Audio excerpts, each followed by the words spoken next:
और हम लोग पूछना चाहते हैं बीजेपी का कर्मियों से, नेता लोग से हम लोगों का कोई भी बातचीत नहीं है। क्यों?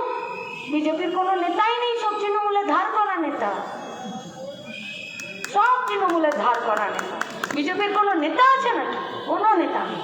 তৃণমূলকে টাইট দিতে হবে, তাই পশ্চিমবঙ্গের অনেক মানুষ বিজেপির ঝান্ডাটা তারা কাঁধে নিয়েছিলেন যে না, তৃণমূলকে টাইট দিতে হবে, লাল ঝান্ডা দুর্বল হচ্ছে, চলো বিজেপি দেশে আছে, তার জন্য বিজেপিকে একটু শক্তিশালী করি, এই দুর্নীতি থেকে লুট থেকে বাঁচার জন্য বিজেপির আমরা একটু ঝান্ডাটা শক্ত করি।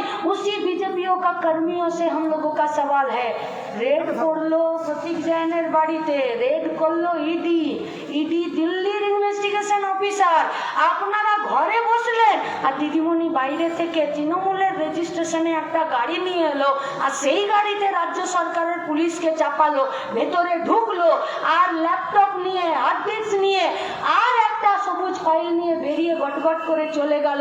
ভাই বিজেপির কর্মী বন্ধুদের, তোমাদের কাছে আমাদের একটাই প্রশ্ন, একবার দিল্লির নেতাদেরকে জিজ্ঞেস করো কিসের এত আঠালো পিরিত ভাই যে ইডি রেড চলাকালীন রাজ্যের মুখ্যমন্ত্রী ঢুকে যায় আর বেরিয়েও চলে যায় আর তোমরা তার টিকিটই ধরতে পারো না।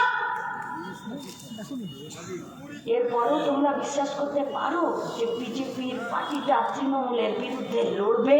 এরপরেও তোমরা এটা মন থেকে মানতে পারো ভাই যে তৃণমূলের পার্টিটাকে টাইট দেবে বিজেপি? এরপরেও তোমরা মনে